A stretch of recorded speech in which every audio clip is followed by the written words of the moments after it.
if you just do it, it'll turn out okay. I'm here with two other caffeine-based podcasters. Like to introduce yourselves? Sure.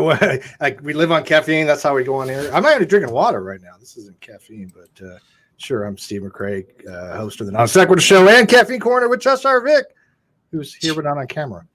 Hello. Yeah, her camera's being. Hi. Oh, camera's working again! Yay! Hey. How's everybody doing? We Hope are everybody good. brought their own caffeine this time. Yep, I got the code red. Ooh. Look at that. And a very, very short cord, like the caught my watch. Oh. Nice to have you both on here. Well, thanks for having us. How long you guys been doing the YouTubes? I started my channel in 2013, but I didn't really start broadcasting until 2015. I started my YouTube channel a good couple of years ago, and it just did art. So I didn't actually produce any kind of content like this until the last year and a half or so, 2 years now. I did start on Twitch though.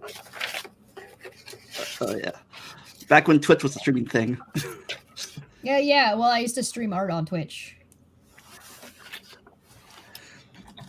Anybody remember when Ustream was the streaming thing?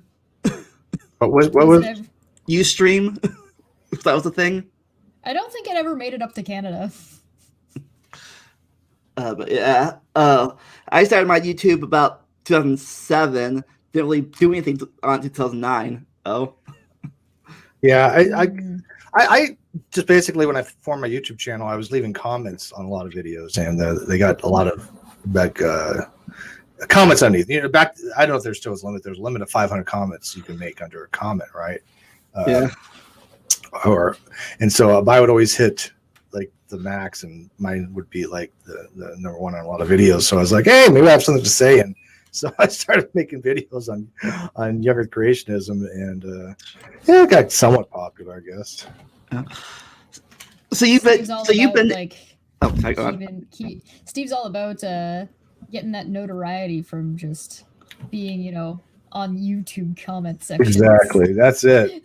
We want to talk about. Well, I mean, I think they generated talk. I mean, that was the whole point, right? People would see them, and whether they agreed or disagree.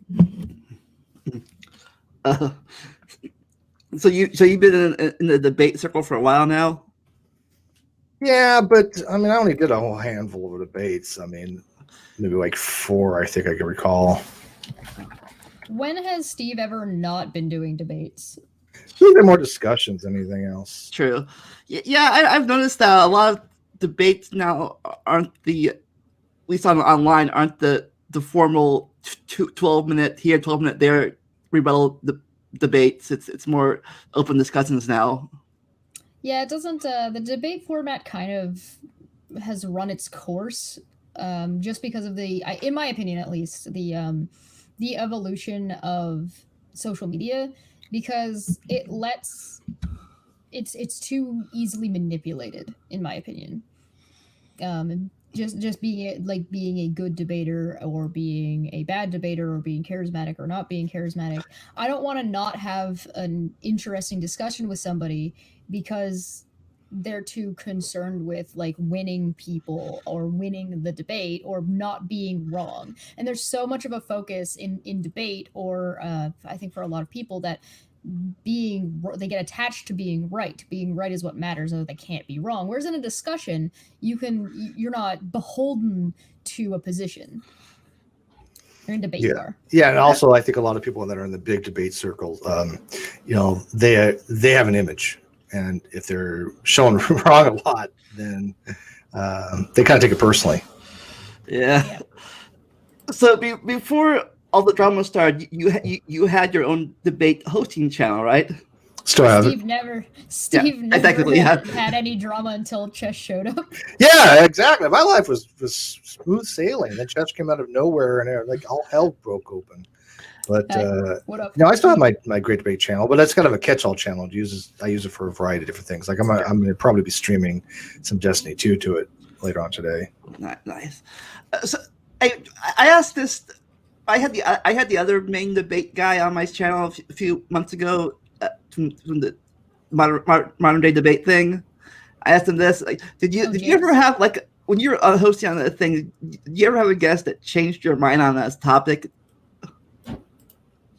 As far as a debate, yeah, like you're hosting a debate, whatever, and you get two sides, and you thought one side. All of a sudden, I mean, I don't know if it changed my mind. I mean, I used to be a lot harder on feminists than I am now. I mean, I still think there's a lot of radical feminism out there, but I think there's a lot of actually decent feminists out there that probably before I wouldn't have to take notice of. And Brittany Simon had a debate with Sargon of Akkad, and she was really good. Cool. That's the one thing I've noticed is if something is true and stuff, and you just sometimes you just hold your heels in, not change, and you're like, okay.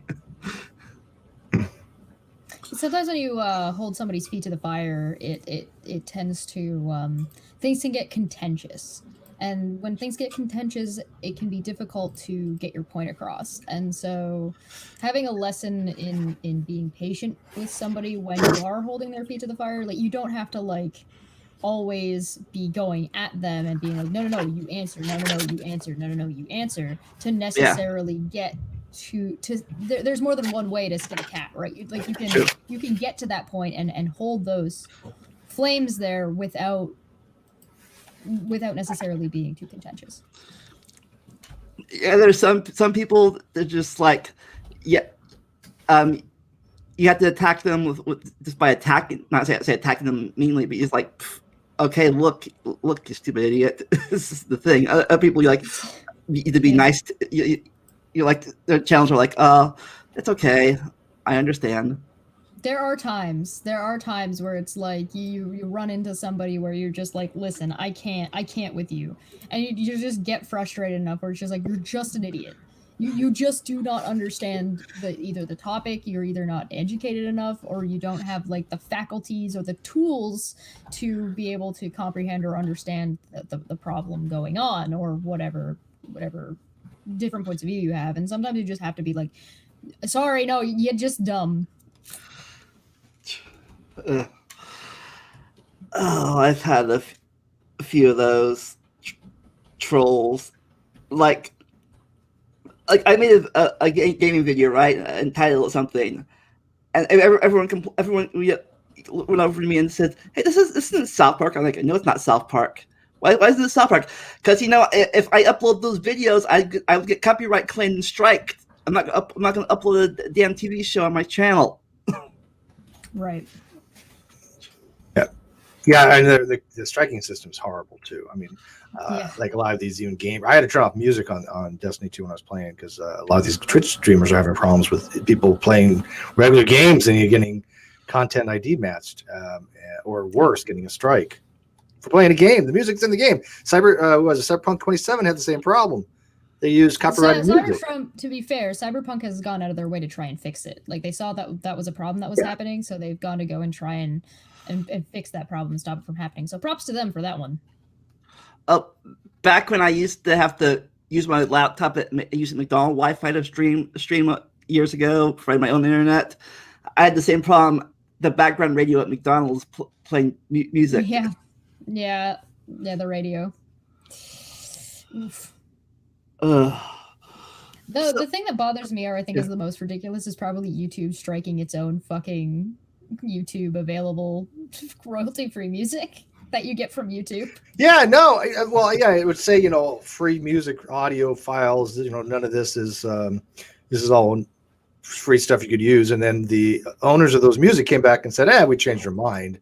And YouTube's like, wait a minute. Yeah, I think on YouTube a lot of people have gone from trying to monetize their videos just to screw it. Let's get a Patreon or whatever. Well, yeah, because YouTube doesn't care about its creators. YouTube has forgotten what its product is. We're the product. Yes.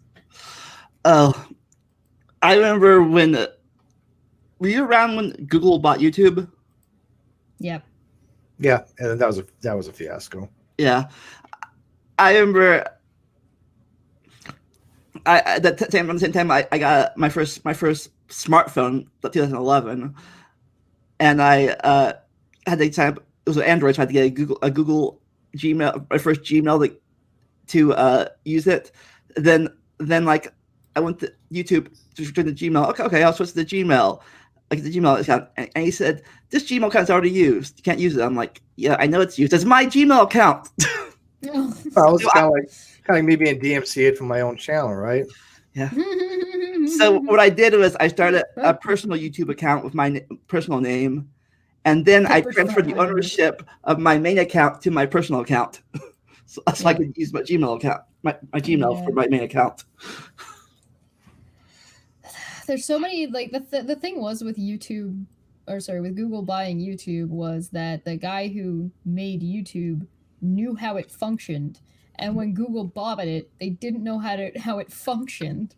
So they've Frankensteined the poor thing to try and work with all these Google functions, and it's just the whole system just has so many like holes, and like it's just like puzzle pieced together. You would think they'd been more compatible though, right? Well, I mean, it could have been. It's just Google wanted more than what that they would have been better off recreating it and then selling it under the same name and switching it over that way rather than trying to Frankenstein things on top of a pre-existing platform the way they did.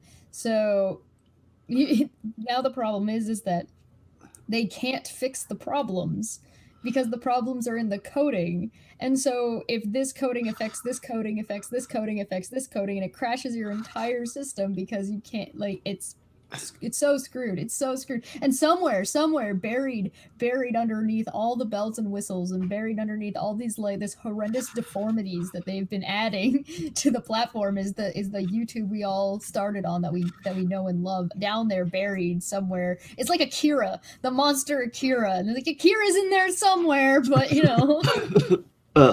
Yeah, sometimes you just need to blow the whole thing up. Who remembers, what was it called?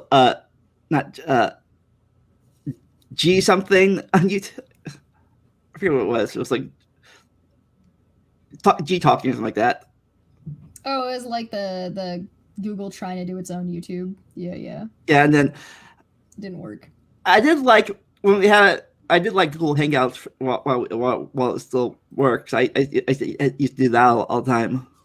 I like Hangouts better than I like Meets, personally. Yeah, Hangouts were simpler, but Hangouts they had issues with, and they, instead of fixing those bugs, they called them features, and they weren't going to spend much time do anything with it because they knew they were going away, and they were going to Google Meets, and then of course Google Meets is part of the Google Suites Hangout, so they were trying to get people to get that. So they gave away Meets, but it is a watered down version. Yeah. So you think this StreamYard thing will last for a while? Yeah, I think a lot of people that don't want to use OBS will use StreamYards because it's a lot simpler. I prefer OBS, but yeah. I used to use OBS for my gaming stream until it decided to say, "Oh, there's a 5-minute lag for your video here and there." And what your OBS to you had a 5? How long was your lag? I'm like, it was forever. It was just this like lagging hit, like you see it. The talking was fine, but the videos were frozen for like 3 minutes of my games. Yeah, I'm not a big fan of lag. Definitely not a big fan of lag. I remember lag in games. Lag kills. Hey Brad, what's up? Hey, not much, Lamont. I'm trying to invite some people, so hang on here. Let me see what I can do here. We're just talking about we're just talking about YouTube lagging and streaming and stuff. Just remember, like I said, in games, lag kills, man. You would think that half a millisecond doesn't make much of a difference, but a millisecond here or there makes a difference in these types of games. I used to make a joke, which is worse: lags in games or camera angles. Yeah, I like the I like the first person views, or kind of an isomorphic type view. I'm not a big fan of the top down. Top down usually doesn't have too much problem with the camera angle. It's the RPG over the shoulder cameras that are like the N64 days, where basically everything had a camera the PlayStation 1 and PlayStation 2 games. Yeah, when I used to play Final Fantasy 11, I used to just to go all the way in the first person mode, scroll all the way in. It was a lot easier to see the enemies. Of course, I couldn't see what was behind me, but I just ran from them. So you guys play games too, don't you? I know Chess plays Minecraft, and you played that shooting game yesterday, or yeah, I like Tetris, not Tetris, Team Fortress 2, Destiny 2, Remnant from the Ashes. I mean, I've tried like League of Legends. I got the general gist of it down, but it's just a high learning curve for if you want to get really good at it. That I don't have the patience for that. League of Legends has a lot to learn about it if you're gonna play it. It's steep. It's a steep climb. I played Minecraft back when it was still in the beta 2012-13 era. Yeah. I got my first Nether portal going, so I'm gonna actually be able to go to the Nether for the first time ever, because I just never bothered to get that far. I usually just futz around for a couple of hours and then leave it, and then don't touch it again for like a year, and then come back and I'll play it for a couple hours. Yeah, the farthest I ever got was building a cave, a hole in a cave with walls and a light for light and a bed. I'm working on so in the game that I'm streaming, I've been doing some spelunking, and I've been having fun with that. But in the game that I play offline sometimes, I'm on my way to building a castle. Yeah, me and my friend, when we played together, we built this big chapel type thing with windows and stuff. But then he stopped playing, so I stopped playing. Yeah, and as for the FPSs, I haven't played them since the 90s, since I tried Doom, and I just sucked at it. Doom was one of the originals. That and Duke Nukem. Yeah, Duke Nukem was awesome. That's fun. And that's my generation. There was Castle Wolfenstein was one of the very first games I played, and that was on Apple. Rise of the Triad. I was just gonna say that, dude. Ludicrous Gibbs. I was old school. I played those games. I was only ever good at one first-person shooting game. That was Duck Hunt for NES. Did you have the gun, and you had to shoot the TV? Yeah. That's pretty cool. Yeah, those are the games I like that actually took like skill. And by the way, why did we get rid of the start button on the remotes? That to me, whoever did that, like Fortnite, you can't pause it, so you have to play until you go through 100 people. That drives me crazy. I'm like, I have kids, and it's like, hey guys, dinner. Oh, but I'm in the middle of a match, Dad. I'm like, I don't care. Well, it's because those games you can't pause those games, not because the start button doesn't exist anymore, but because they're online games. You can't pause. You can't have one 8-year. Like, do you have any idea how much trolling would go on if anybody in a 100-person game could pause at any time, and then it's entirely up to them to unpause the game? You can essentially hold the entire game hostage and everybody in that game forever. Right. That's true. Yeah, I mostly like right now RPGs, and I've been doing this. I've been playing these I discovered recently visual novel games. Oh hell yeah! What is that? It's a game basically. It's like a book. It's a book game almost. You like detective. It's like detective mystery, whatever, and you solve things and stuff. But it really helps me because since sometimes I'm a lousy talker, can't figure out what to talk about on the game. Well. So I'm not just playing the game the dead air. Like I can do funny voices for the characters, read the lines in like funny voices, like hi, how you doing? And hey. Yeah, I like the ones with a little more action, but I know a lot of people that don't like the action games, like the more the story-based games. Yeah, I like a combination. I like the mixture of both of them. A little action, a little story. I like the story, but I like little action happening too. It's just like I said. It's just sometimes I just can't talk, and like I'm like, and sometimes dead air is a thing for me. We all have that, and that's probably because of caffeine. Hey, there you go. I've got my extra large caffeine right here, guys. Check this out. Burger King, yeah, Diet Coke, the drink of champions right here. I don't mind Diet Coke. I mean, I don't drink soda any longer because I don't drink because of the sugars. But if I do indulge, it's going to be a 0-calorie, zero sugar Diet Coke. Oh, I can't do sugar either, man. I'm diabetic, so I'm right there with you. My dad was diabetic, and I'm at that age where you got to start worrying about it. So, and plus, I was never a big sugar fan either. So I've just cut down any kind of refined sugar, pretty much. I mean, I'm gonna have candy bar now, but sugar drinks. So you're probably older than me and Brad. Then I'm guessing. I'll be 51 in February. Oh yeah, definitely.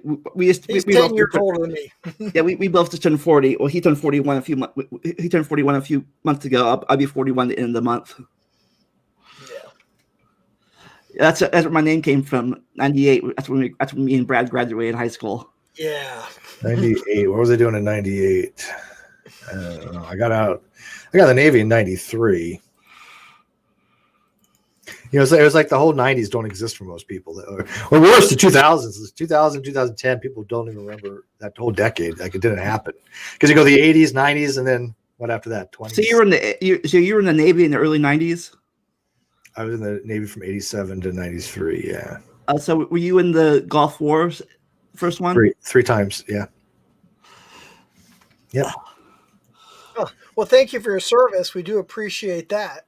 No problem. I wouldn't do it again, though, so don't thank me too much. One time was enough. I don't recommend. At least you're honest. I'm not a fan. I wanted out so bad, especially toward the end. I was like, cannot wait. And that's like most of the people that I knew were just disenfranchised so bad, and it's just so mind-bogglingly monotonous. And they rule your life for 9 years, and that's when you get out. You don't want to be told anything again. You don't want to have somebody regulating your life for you. So were you like enlisted or the officer? I was enlisted. Yeah. My niece right now is in the Air Force Reserves.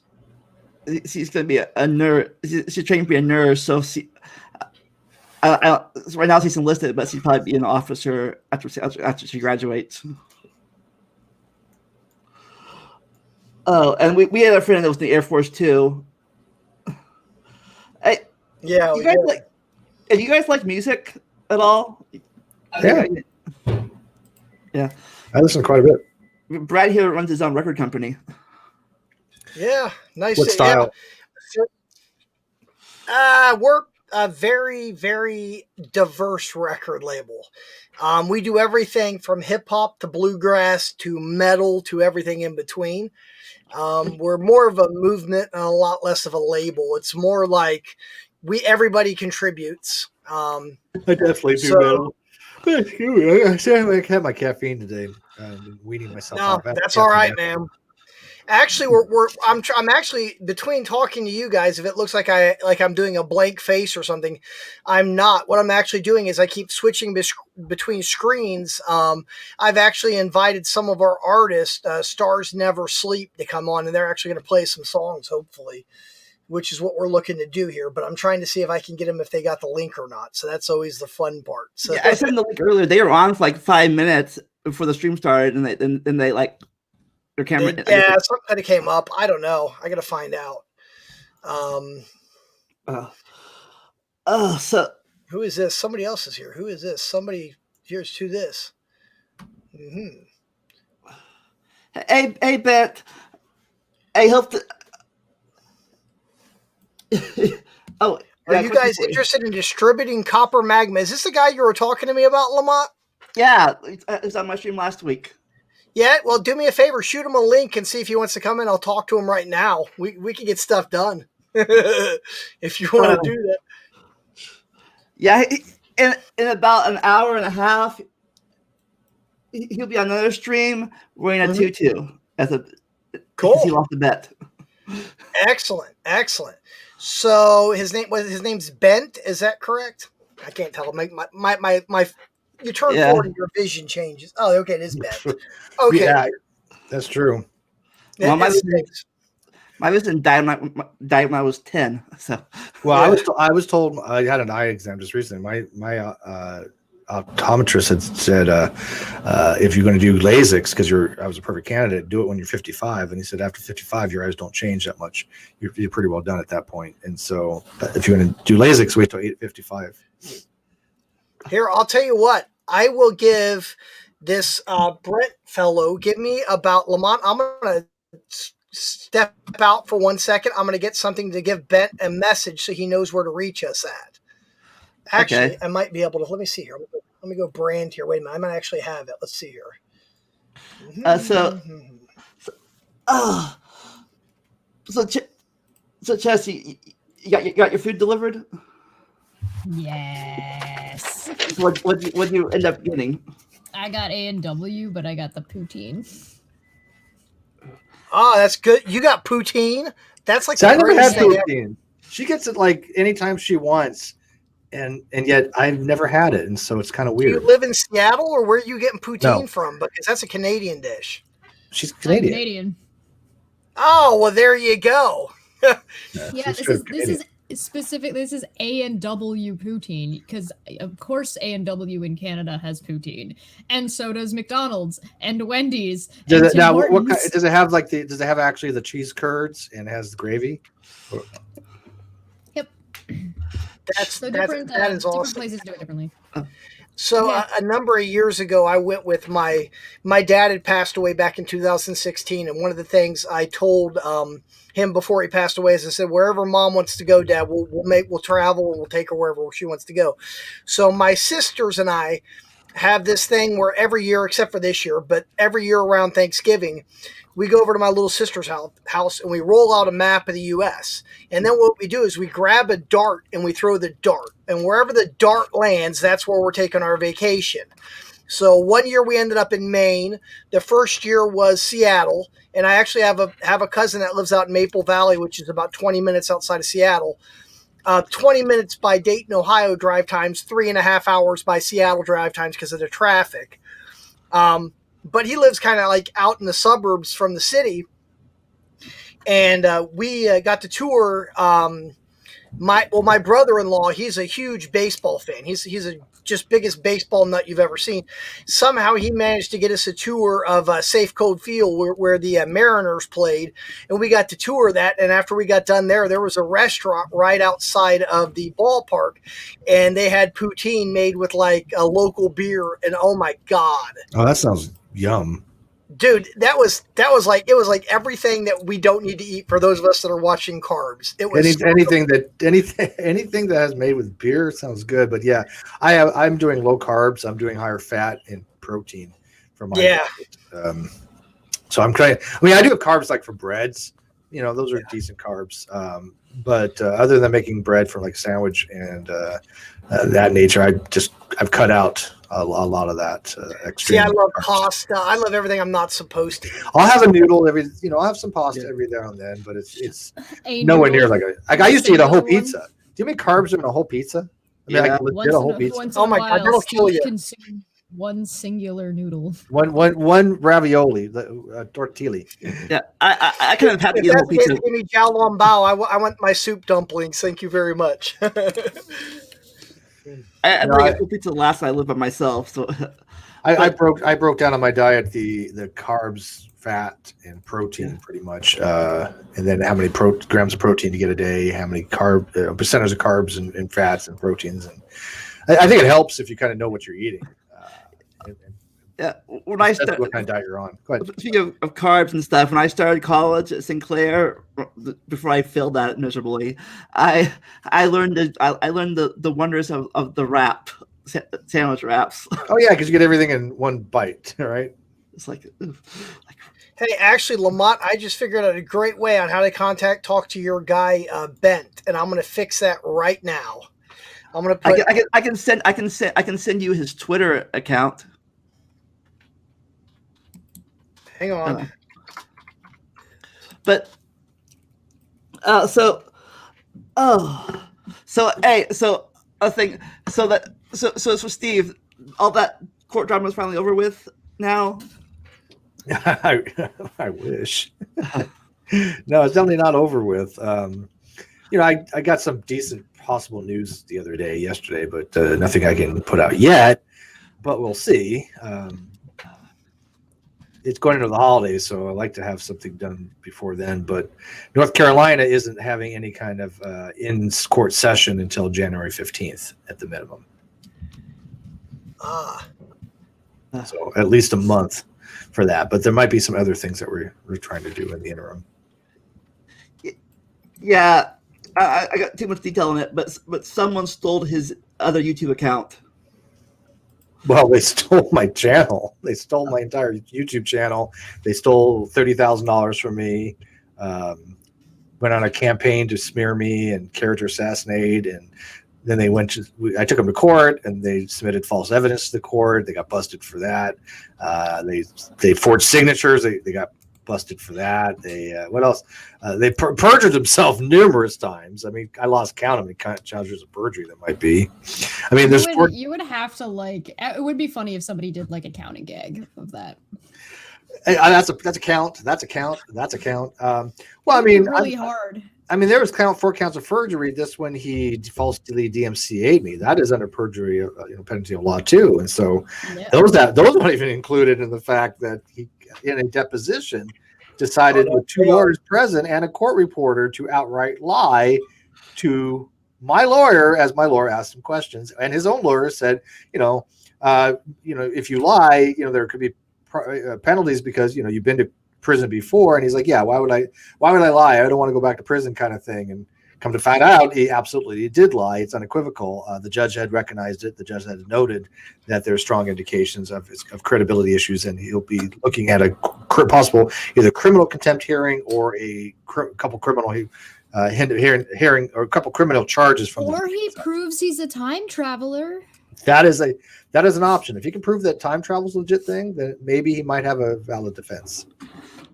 I wish time travel was a thing. That way we could take cameras back in time and videotape actual world events. Well, I mean, because he downloaded a bank statement from October because he hadn't opened an account until October, and then he changed the bank statement to August stuff. And the reason he did that was because he had said he was living somewhere else, so he changed the address on the bank statement to a different address, as well as financial information, because he was saying he was making rent payments that he was not making. So he changed the entire August document to October document to August, and then we subpoenaed the bank, and the bank said, "Hey, no, that account had not even been opened to August, or submitted to October. There's no way there's a statement for August. It didn't exist. So unless you invited, it's fucking time travel, nothing." If you could time travel, where would you like to go? What event would you like to see? 32 AD. See what happened when Jesus was around. See if he got crucified. I am a woman that can read. I am going nowhere near the Middle East around that time period. Actually, back then it was probably better. I mean, have you seen pictures of Saudi Arabia and Iran from 80 years ago? They were much more civilized than now. Oh yeah. But I'm also in Canada right now, so that's still not. Hey, I love the snowbirds. Yeah. I think I would. I can't really say. I've always been into history, so I like to. But see, besides, oh God, I can't decide. I'd want to go forward, not backwards. Yeah, me too. I think I would. I'm not much of a historian. I mean, if you ask that question to atheist pastor, he would probably Dapper. Or Dapper, they would probably want to go back and see something. Dapper want to go back 75 million years, and then he just wants to go home. Yeah, exactly. He want to come back. But I would rather go visit 1,000, 2,000, 5,000, 10,000 years in the future and see what it's like. Yeah, just you gotta get the almanac and Marty did, and get a little gambling ideas. Well, that's one advantage of going to the past, right? you could like if you know the scores or something like that, you could bet on that, assuming Well, that you the could just- outcome is yeah, going to be the same. Yeah, Oh. you could just invest in a company and then just keep your receipt and then go forward again, and you wouldn't even have to like experiencing it. You wouldn't have to be there. You could just go back. Yeah, you go back in time. You back in time and buy it, and it was really cheap. Go for a little bit when I set the max, and then sell it. Mhm. But the thing is, if you have time travel, you'd be able to determine when the best time to sell would be. Also, Yeah. Would that be insider to trading? maximize your profit. That'd be insider trading. The Yeah. ultimate insider trader. Oh, who's gonna stop you? You're a goddamn time traveler. I'd go back to that. Yeah. You're not getting information from the inside of the trading. You're getting information from the future. Yeah, Okay, it's so not Chess, from the here's inside, a question it's an for you. external source. I was gonna say, Chess. Here's a question for you from Dapper Dino. It's What's right there Dino on the want? screen. Does it have cheese curds and gravy? So is it poutine? Yes. Yeah, that's the question I asked. Yeah. Yeah. Well, there you go. Well, speaking of Yes. Back to the Future, I can't believe they actually got one thing right. At least they missed it by a year. 2015, they had the Cubs win the World Series. They won the World 2016. Now I'll tell you what I want to do. I'm an avid sports fan myself. Now I like football. I really don't follow baseball. I'm a big Ohio State fan because both my sisters graduated from the Ohio State University. However, when it comes to the NFL, this is really weird, but I actually am a big Jacksonville fan. And if I could travel back in time, the first thing I would do is make sure Greg Williams turned in his playbook. That way my Jags wouldn't lose to the Tennessee Titans and we'd go to the Super Bowl and win. That's about it. Oh, hey, That'd be a quest in itself. speaking of football, I know Brad. We and Brad used to watch this back to the one that was the thing. That was the thing this year. You remember the XFL, Brad? Oh, thing? yeah. They're doing a third iteration of it in another year. Yeah, Yeah, I it- remember it, but it sure went. It didn't go very big. It failed the first time, and it failed this year too because of COVID. It was actually drawing. They had actually, like a week before COVID shut it down, the old stadium where the St. Louis Rams played. It's a big dome. It seats like 70,000 fans. They actually had sold out that dome for the game, and they were actually going to broadcast it, and then COVID hit and it destroyed everything. And they had to file for bankruptcy. Incidentally, Dwayne "The Rock" Johnson bought it back from Vince McMahon, and he's going to relaunch it in a year. Yeah, I remember in 2001 when it first aired. I was at your house. We had kind of drinking party there or something at your house. Oh my God, we used to drink all the time when we were younger. I don't do that anymore. Who didn't? That's how I made it to the Navy.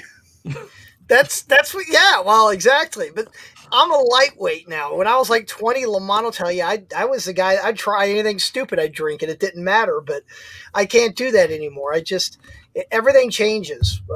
You get certain medical conditions, everything changes. If I do a beer now, I'm lit up for like 3 days, and then I like hurt for a week afterwards. So it's really not worth it.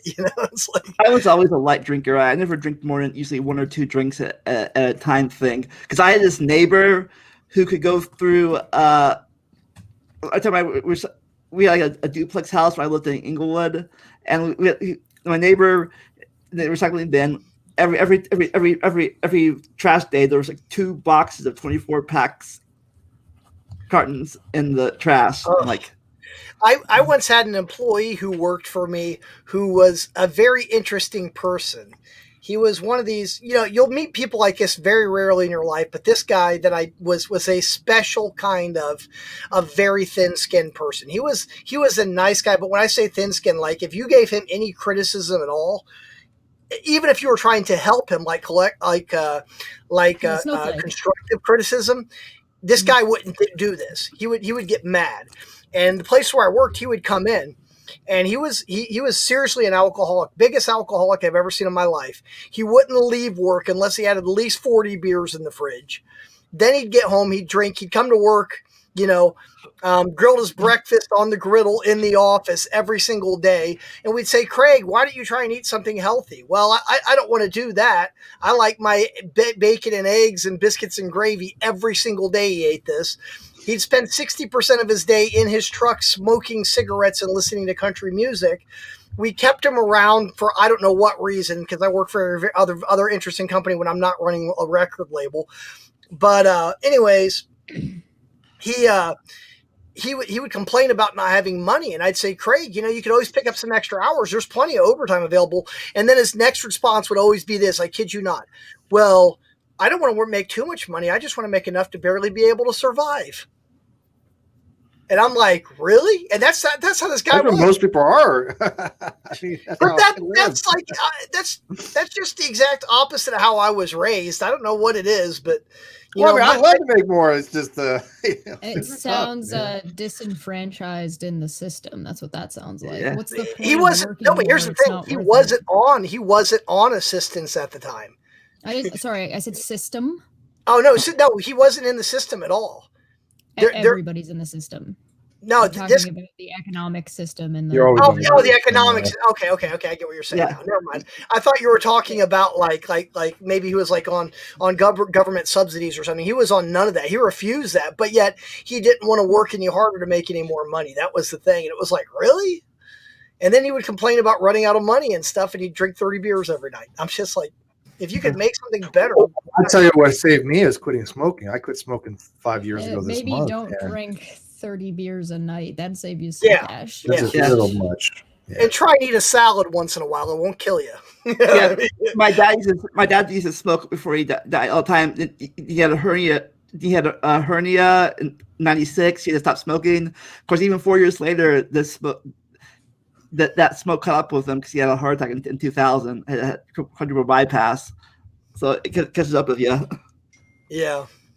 Oh, but anyways, Brad's side job is he works in hot tubs and spas, and this year he had like a whole bunch of orders in him.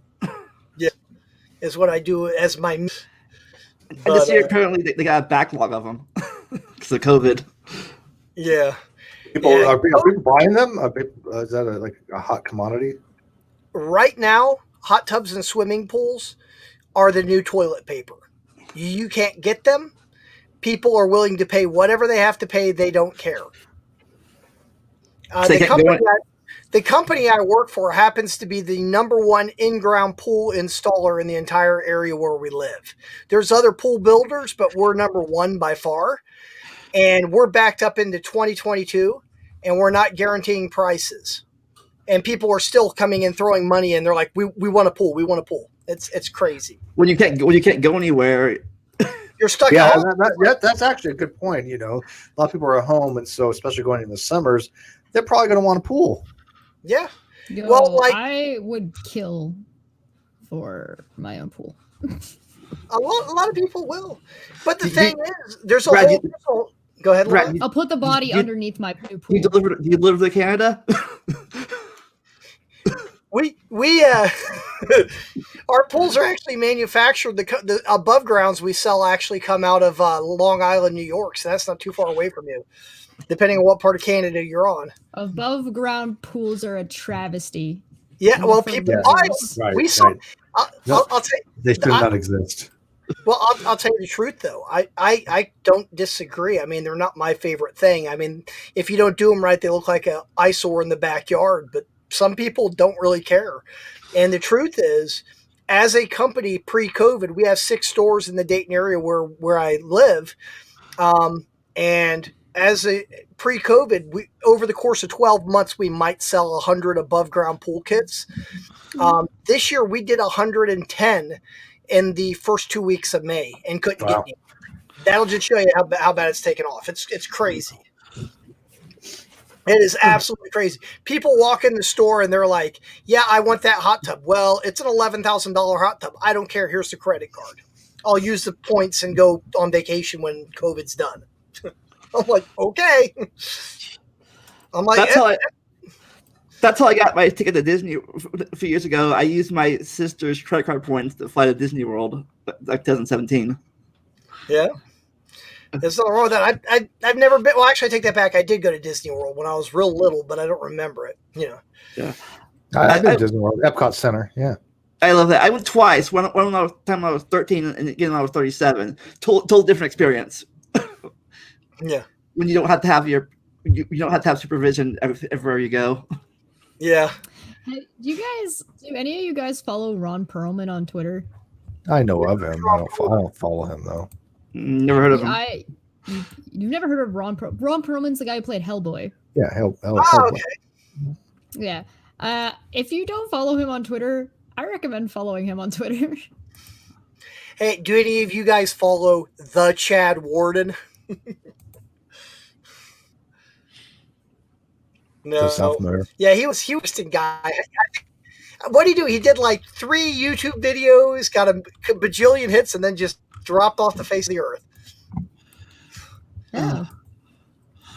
Everyone's got to get their 15 minutes of fame. He made fun of the Nintendo Wii before it came out and like outraged a whole generation of gamers, and it blew up all over YouTube. But yeah. I'm like, whatever, man. So easy to like get riled up. They're so mad all the time. They're still pissed off with the whole Cyberpunk 2077 not working well on PS4 and now the next gen boards, and they're just like losing their minds because they have outdated equipment and it's not working properly. And they're so mad all the time. And sometimes it's legitimate. Usually, if people are angry at EA, it's legitimate. That's fair. My anger. son talks about that all the time. My oldest son, he won't buy any games at all from EA because he's like, Dad, they did this and they're wrong, and like, okay. Is that the? Is that the one? Smart kid. Is that the one that wants you to play jazz and stuff? That's Riley, yeah. That was who was on last time. Yeah, that's Riley.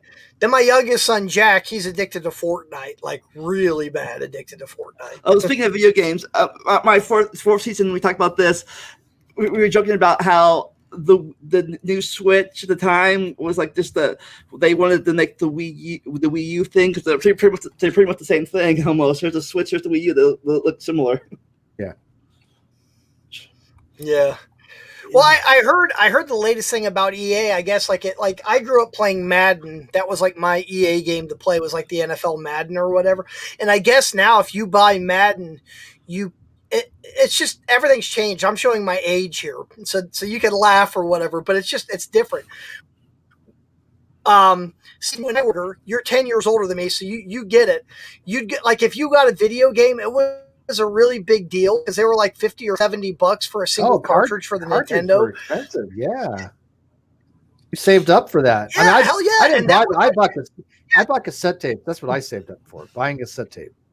Oh, cassette tapes were the best because you could just tape anything you wanted to write off the radio. Oh, yeah, but it wasn't good. And plus, we had to wait for it to come on, and I don't know. I just went out and bought the whole. Tape. Games, I saw I'm right there with you, but I made a troll. I say a troll comment. I did kind of troll this thing on a comment one time. Video games. Mm-hmm. These people were complaining about like these graphics nowadays aren't realistic at all. They look so lame and stuff. And I'm like, geez, go back and play Atari and regular Nintendo. And now. Yeah, I mean, well, there's two differences there, though, right? Mario isn't supposed to look realistic, right? Most old school Nintendo games that they were limited, so none of them were actually supposed to look realistic. Now you're producing cinematic level of video games that are being sold on the idea that they look realistic. So the complaint is a little bit fair in that context. I mean, to them, but people that like us that grew up with Frogger and stuff, and like, this looks. Well, I don't think there's any set standard of what photorealism actually entails. They use that term. I at the time I thought Final Fantasy VII PS1 was amazing. I like Witcher 3 graphics. I thought that was stellar. I remember, I'm showing my age, but I remember the very first time I beat Super Mario Brothers on the NES. And here's the thing, maybe what you don't understand, Chess, is like you're playing Super Mario Brothers and you go through 100 levels, and every time you complete a level, you go through like sub levels, and then you have to complete the big level, and you go through a total of 100 levels. Every level predictably gets harder and less chances for you to win. And every time you get to the end of the level, you're like, I saved the princess. Then it says, we're sorry, Mario, your princess is in another castle. And you're like, what kind of crap is this? So you keep playing and you obsess over this game, trying to, not get eaten by Goombas and jump over fire pits and whatever. And finally, when you finally beat the game, which took me like 9 months to do, the princess comes out. I'm sorry, Mario. Your princess is in another castle. Ha ha, joking. And that is the reward you get for playing 100 levels. Well, if it makes it feel any better, in the second Mario game, it's all just a dream. This is true. I remember that. But that's what I'm talking about. I'm like, I liked it. Like one of my favorite games growing up on the regular Nintendo is I like 1941, and I like Jackal and some of those classic, first person drive the Jeep, shoot up the stuff. I like Battlefield 1941. That was a good game. Yeah, I was besides Mario. I played Mario a bit, but I was more of a Zelda and Final Fantasy guy. Yeah. I like Zelda. Well, I like those because you could always collect different things and try and, better your, and back in the day, they had like the Nintendo Power magazine. Remember that? That's where you got all the hacks. You went to Nintendo Power. Yeah, I was subscribed to that for 3 years in my early teens. But then it went away. Kids today will never know the struggle of having to go to the school library and photocopy off the map so you can try and beat the level. It's like, play Battlefield 1942. I mean, I've tried it not too long ago again, and people are still on it. So I guess people liked Battlefield. Battlefield, particularly the first 3 Battlefields. But there's so many variations of it. I mean, they have servers up just for that. I guess there are people that are still playing Battlefield in 1941. Who here? You guys ever had to play an online game with dial-up? Yeah, Legend of the Red Dragon. I didn't, only because we didn't have any games like that. I played FF11 online at my parents' house. They only had dial-up, and they're like, you get a certain amount of moves every day. You got to dial up on the BBS sysop boards, and it took all night to download patches. Sometimes 2 nights. Do you guys remember an old school computer game called Hocus Pocus? No. Do you remember the Oregon Trail? That was in every American school that had an Apple IIe computer ever. Yeah, and you all died dysentery. That, and there was that one, and then there was the one where you're playing a little pill bug that you're running around. Oh, and Carmen Sandiego. Yeah. I never played Carmen Sandiego. I was terrible. I was good at it, but you rush to get the thing, and your friend, you found them, but you don't have a warrant, so he escaped. Here you go, Steve. Somebody liked your thing about Legend of Red Dragon. Here you go. Oh, hang on. There you go. Hang on. I'm trying to get to show up on screen. I never really understood the game because, I mean, he would go, do this, do that, you're dead. Do that, do this, you're dead. I don't know. I never got very far in it. There is a downloadable version. There's a downloadable version of it, I guess, but you still only get a certain amount of moves, and I don't know. It doesn't seem like a fun game. But I tried it for some time on the Bulletin Boards. See, have you two ever tried singing at all? Music at all? She sings somewhat. I don't. Yeah. I like to do karaoke. Yeah. I like to write music. That's what I do for fun. That's like my whole passion. I've done that for years. That's how my channel started. I was doing videos for one of his mini bands he had in the past. Yeah. It's kind of cool. I don't know where my guests are. They must have not gotten the link that happened before. That happened to us before. Remember that last time we tried to get Leanne on, and who else? And Lucy, and like everyone was having like data issues and they couldn't get up or something. By the way, you guys hear that Twitter is getting rid of Periscope? What is Periscope? I don't even know what that is. Periscope is a streaming thing. You can stream to Twitter. Oh, Didn't even know that was a thing. No. Yeah, as of There's March going to be such year, a loss next of year. content. Yeah, I never used it, so I don't give a damn. Like, But I like do know there are some people that use Periscope. what was that for? A 15-second stream or something? No, they can stream for a while on it, but you just stream to that, and then it streams to your Twitter. Conceptually, not bad, but they don't like it, so we're done. We're not going to do it anymore. I mean, it's kind of reasonable sometimes to be like when you just figure out that's just something's not working. It's not Yeah, working it's for you. unsustainable. They said cost wise. Yeah, that's what happened with this other video project. Me and my friend were using it online. I think it was called VidMe. It was around for a bit, and then it just died. Yeah. My friend's like, "Oh, this is gonna be a big thing," and I Take upload over other videos. and replace YouTube. No. yeah. But yeah, I upload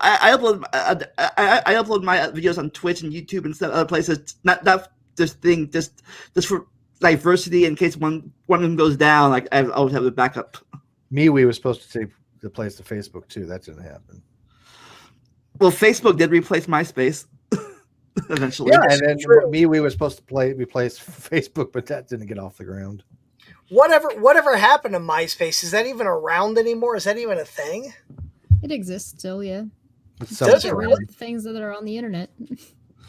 Wow. The thing that failed, like beta tapes, Beta laser was Programs still good. exist. Laser disc. Beta was better than VHS. It just the VHS had 2-hour recording capabilities, and people liked that better, even though the format and quality of Beta was actually better. Yeah. and then it was The answer is where did the porn go? see. Then there was Blu-ray. Blue. Yeah, then there was no, the- that all went to like what? Oh no, It was that all. Blu-ray versus HD DVD. DivX and high definition CDs, and yeah, they that was a disaster too. DivX was The a answer disaster. is follow the porn. Whatever porn decides to back with technology is the technology that's going to succeed. Yeah. I think it was like in the 8th or 9th grade. We watched Jurassic Park in school on a laser disc, like 3 laser discs, like this biggest records. Yeah, those were the RCA Laserdisc. Yeah, Pioneer and RCA Laserdiscs were about that big, and then you had movies on them. And yeah, You my ever know? dad sold all that stuff, so I was always around it when it came out. I remember listening to like ABBA on Laserdisc. How many times? Big You fan ever of like ABBA. know which ones will fail and which ones will succeed when they start competing with each other until Hey, afterwards? remember the Popeil Pocket Fisherman? Ron Popeil made a big money off that thing, though. Hey, That got him started. I'm telling you. Then who was the other guy? Billy Mason. Yeah, those guys made some bank off that stuff. So, Chess, you said I'm telling you, infomercials. you said you sang. Want to do a little song for us? You have a What, song me? in mind? No, Chess. She's a singer. Oh, really? Cool. Yeah, whatever. I know you. I mean, I do karaoke sometimes. What? Do you like Christmas songs for the Christmas season? I do like Christmas. All right, so I want to pick a Christmas song and start sing it for us. You want to? If I want to. Yeah. Can I go Jingle Bells, Batman Smells, and Robin laid an egg? Batmobile, I lost the Batmobile, Joker, Joker my got ballet. away.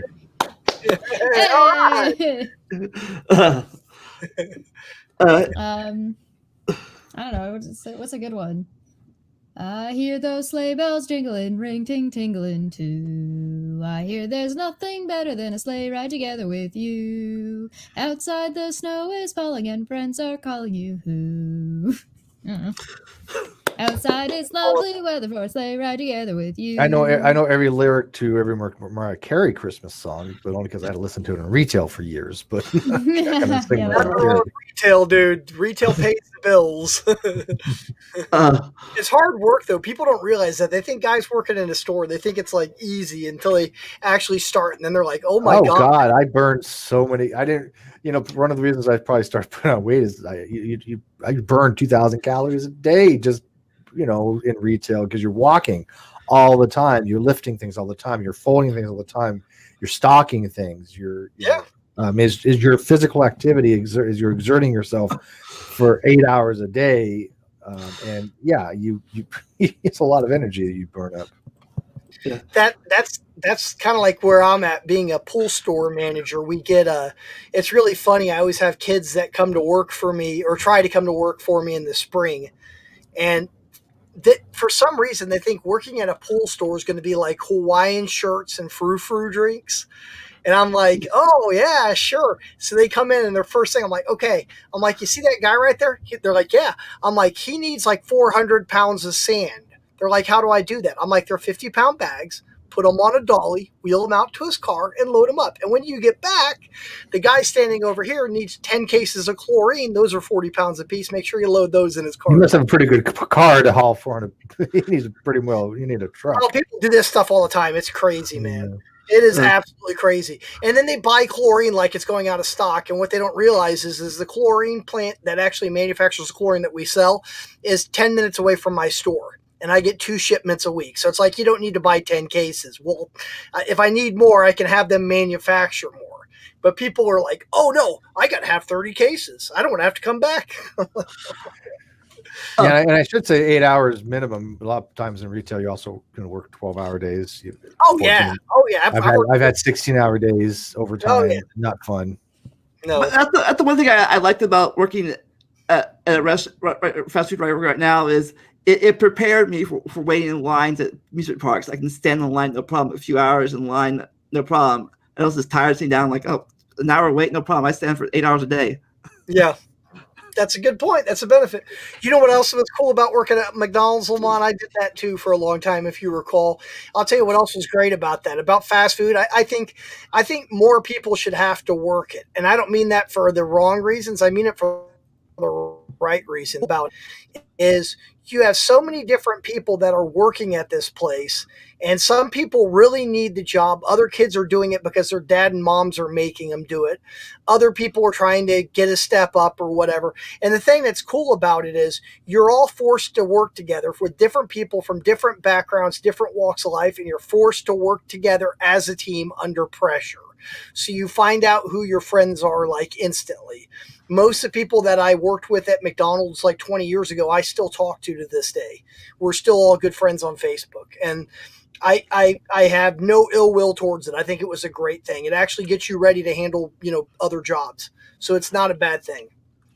Yeah. It really tests your patience sometimes with certain customers you deal with or complain about stupid things. Oh no, yeah, they come to the drive-thru. They're disrespectful towards retail and like just towards workers in general. Yeah. And like you said, I've always said, look, no matter what job you're doing, you're providing a service, and so treat people with respect, because I've seen, it firsthand, people yell at cashiers and yell at employees for no reason whatsoever, and even if there was a reason, still you shouldn't. But it's just like the entitlement some people think that they have, especially when the worker is doing their job properly and they're being told they're not doing their job properly. You're like, oh, get the out, man. Oh, no, I'm right. I'm right there with you. Like the company I worked for, because like I said, our chlorine is manufactured like 10 minutes away from where the stores are. Well, our price of chlorine stayed the same for over a decade. Okay, I've worked for them for 11 years. It was always $14.32 a case after your discount. Well, a couple of years ago, they reformulated the chlorine and they made a stronger, better chlorine. And the first year, they were selling the stronger, better chlorine at the cheaper price for what the old stuff was. And then the 1 year, they raised the price up. Oh my God, you would have thought it was the end of the world. I'm paying $16 a case. Good Lord. I'm gonna go here and get it for $10 a case. And I'm like, it's not the same stuff, but if that's what you want to do, go right ahead. You'll be coming right back to me. And people get irritated. It's like I can control the price. They totally retool the entire company that produces the chlorine. That way they can raise the price because people want stronger chlorine. They're not going to do that for free. It takes more product to do that. And then they get mad because the price goes up.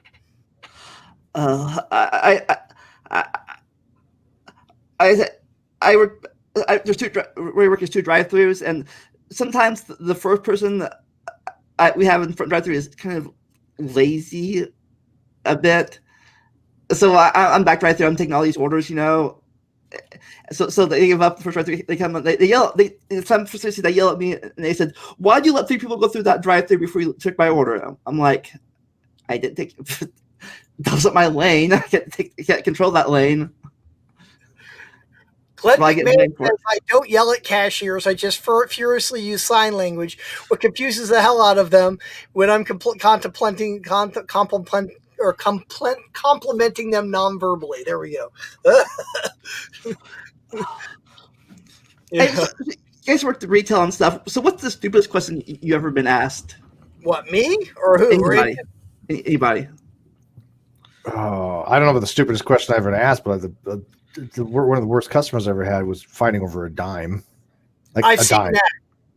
Yeah, I've seen that. They did it because we had tax-free days, and the tax rate was like 8.75 or something. So we gave 10% off to cover the taxes, right? So they actually were coming out, close to 2.something% ahead, or 1.25% ahead. So they were like, this came out to be like a dime or something difference. But I kept that wasn't the same one. Oh my God, there was 2 different customers because one of them there was a tax rate. They didn't understand the tax rate, so I was like, "Look, you're getting tax free," but when they looked at the sales tax, they're like, "No, there's still sales tax here." We're like, "Yeah, but we're taking off 10% to cover for that. So the lower primary amount is this. You're paying sales tax on this. The sales tax is going to go one way or another. We can't do anything about that. That's taxation, but your out of pocket is going to be covered for that. So you're paying less, is basically, and they didn't seem to understand that. Speaking of tax, McDonald's is where I learned about taxes, because I went to, when I was like 8 or 9, McDonald's the first time by myself, and I ordered a chicken meal, right? It was $2.99, right? And they said $3.06. I'm like, $3.06, but it says $2.99 up there. I'm like, I only got $3. You had to pay your 7 cents, Lamont. It's like, where did that 6 cents come from all of a sudden? That's how I learned about taxes. But for me, it's either people see when it's like, I tell them, they order, like, can I have an ice cream cone? Like, sorry, ice cream machine is down. Like, oh, can I have McFlurry then? I'm like, that's still ice cream. Oh, and then the people that buy like a 99 cents pie, or whatever, 99 cents ice cream cone, is $100 bill. Oh yeah, all the time. No, I get that. That's a common one of my line of business. It'll be like $5. Somebody's buying like a gallon of chlorine, and the guy comes in here and he's going through his wallet. He has a wad of other bills, but what's he do? He gives you the 100 just so he can break it. It's like, really, dude? You wiped out my cash startup. Thanks a lot. Now I've got to pull an extra employee to go to the bank so we can rectify. Oh yeah, when you open your till and you have a certain amount, and somebody comes in, can you break 100? I'm like, it just opened. Be like, sure. You take out a few chains, and here you take the rest out, dump it in their pocket. There you go. Dump in their car. It's a real common one for me. It's like, maybe we're working till 8 o'clock at night or whatever, and this is summertime, and it's like 7:47 or something, and you've already started paperwork, you're ready to go home for the night, and some guy comes in with a random O-ring that you don't have, because what people don't realize is, like, pool pumps and swimming pool parts, they all use part-specific O-rings. There's no generic O-ring that you can just buy to make it fix. So this guy shows up with an O-ring like this, and he's like, "You got one of these?" And it's like, "Do you have a part number?" "No." So then you got to go through all the parts, and you got to look through every single O-ring to try and match it. Oh my God. That's, yeah. Then the other one is $5 again, but they hand you a handful of pennies and nickels. Like, here you go. You got to count it all before they. The dumbest thing I ever heard working anywhere didn't come from customers usually. It came from middle management. Oh, I agree. I had somebody who, they weren't even middle management anymore. They went from middle management to being like ops manager of the place I was working, and she didn't understand what a standard was, or what a what conflict of interest was. So she's the ops manager of the whole place, but she would still describe one of the teams as her team, which was the team that she used to manage. And I'm like, you understand that that's favoritism, right? Like, if you're going to be working on these people's evaluations, there's a conflict of interest here. And she was like, how, there's no, what you, I don't know what that means. And I'm like, what? Are you fucking high? And so this, I tried to explain to her that you could have because they were talking to me about putting in a quality program. And I'm like, well, you need to decide what your standards are. And it's like, well, we have these standards from the client. And I'm like, yes, but that does not mean you can't have your own standards, provided that they're within the standards that are pre-existing. And she had no idea what I was talking about. Like, just boo, just snow, TV snow in the brain the whole time. And essentially, it was they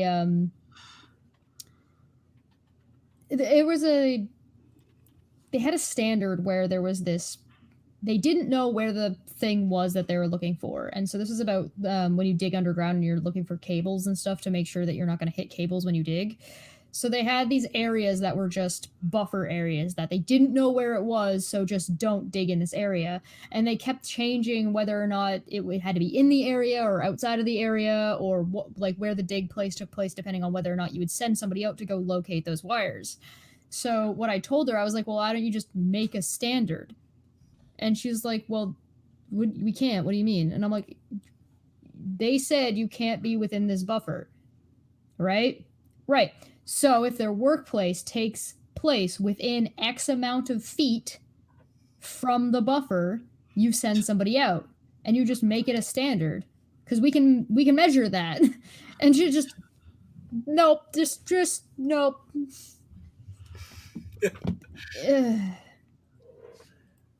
Yes, I get it. That is totally middle management. I've had that on plenty of other jobs. Yeah. Yeah, you wonder how people got their positions, and a lot of them, because they have the positions, they don't want anybody even more qualified than they are, and they're intimidated. And I've seen that happen more times than I can count.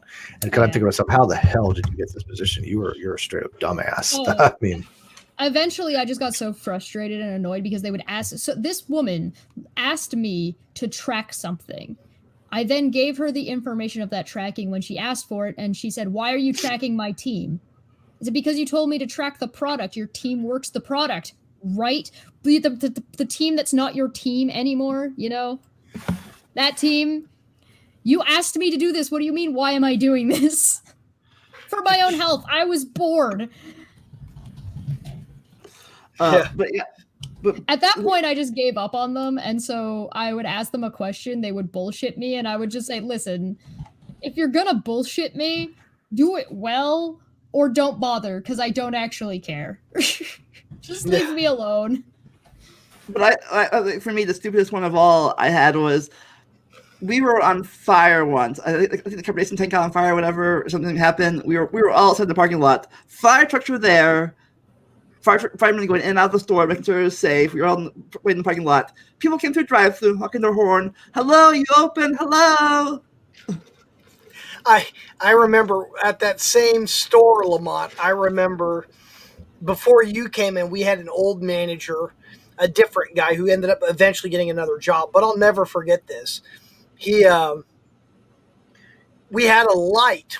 The top of the building, there were lights that faced up to the sky. Don't ask me why. It was security or something. But one night, I'm on the counter, and somebody walks in. They're like, "Hey, the roof's on fire." And I'm like, "Really? No kidding. Well, we better get out of here, you know?" Well, it's an electrical fire. Okay, so things not to do with an electrical fire obviously is use water, not with an electrical fire. Okay. Our lovely store manager decides that even though the roof's totally ablaze by this point, he decides that he's going to run up on the roof of the top of this McDonald's to try and rectify the fire. So he has to undo this ladder that's totally like padlocked shut. So that takes him 10 minutes to find the key. In the meantime, everything's getting crazy and people aren't allowed in the store because we have to evacuate. And we're standing back watching him, just dumbfounded. So he runs all the way up to the top of the roof, gets to where the fire is, and he starts yelling off the roof, "Hey, you guys, it's not that bad. It's only a light. Somebody get me a bucket of water." And I'm like, "Are you kidding me, idiot? It is a electrical fire. What do you think's Yeah. going to happen?" Yeah, when in the Navy, you have to go to firefighting school, and but most people recognize you don't put water on electrical fire. Now, water in itself is actually an insulator. Believe it or not, water does not conduct electricity. I know a lot of people might go, "Well, what the hell are you talking about, Steve? Sit in a bathtub and drop a toaster in and tell me that doesn't conduct electricity." No, pure water does not conduct electricity, but water from the tap and all that other water has impurities in it, minerals, and that's what causes the conductivity. So pure water in itself is actually a pretty good insulator, but you do not want to put water on an electrical fire, just like you don't want to put water on a grease fire either. Yeah. Well, then here's the thing. So it's totally done, right? So by the end of the night, the fire department comes, they use foam, they put the fire out, and guess where the manager is? Sitting in the back of the ambulance being treated for smoke inhalation for going up on a blazing building when we told him not to. Yeah, well, I was an operations firm manager for Big Lots, and I smelled smoke, and you know that air type of smell, and you're like, okay, it's definitely something burning, and so we couldn't isolate it, but we noticed it was getting concentrated in one area, but we're like, okay, well, this is something we needed to take care of. So we did call the fire department out. They came out, they come in with a FLIR, and they found a hot spot, one of the circuit breakers, and they couldn't isolate it, and so we couldn't set the alarm for the night because we couldn't have power to that particular circuit. So they're like isolating all this other stuff, but the hotspot would not go away. So we couldn't do anything, and so I had to actually post a person outside the store, an armed guard, because they couldn't set the alarm. And this was after late at night, couldn't get a hold of anybody from district. Not that they knew what the hell they were doing. But I got a little chastised for one, calling the fire department, and two, having an armed guard there. And I'm like, well, what would you want me to do? Want me to stay there after I've already worked a 16-hour day? It was a 16-hour day. And I'm like, you want me to stay there even longer inside the store? I'm like, no, this is not how I was trained at Circuit City. And they'll complain about the overtime.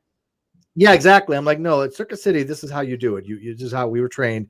If you have to, for some reason, leave the store, but you don't have the alarm set, you get an armed guard security thing. They had already had that in place, but so I did exactly what I was doing, and everybody knew I did right. But I had one, of course, person. I'm just going to get rid of that guy right there is a troll, by the way.